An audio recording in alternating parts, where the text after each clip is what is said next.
এই যে মৌমাছি বসছে, দেখা যাইতেছে মৌমাছি পুরো খেতে মৌমাছি পলিনেশন চলতেছে। দুপুর টাইম, মধু আসছে এবং পরাগরেণু বের হয়েছে। যার কারণে পলিনেশন একদম সুন্দরভাবে পলিনেশন হচ্ছে, অর্থাৎ মৌমাছি আছে ভরপুর, মৌমাছি ভরপুর।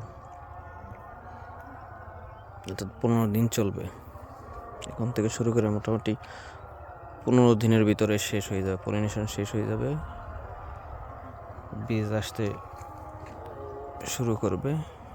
এখানে অলরেডি বীজ চলে আসছে, এই যে বীজ চলে আসছে,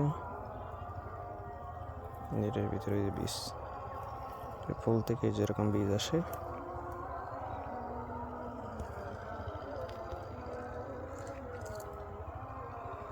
রোদ আসলে ফুলে মধু আসে এবং পরাগরেণু বের হয়, তারপর হচ্ছে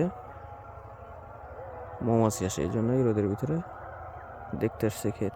মাশাআল্লাহ, আলহামদুলিল্লাহ।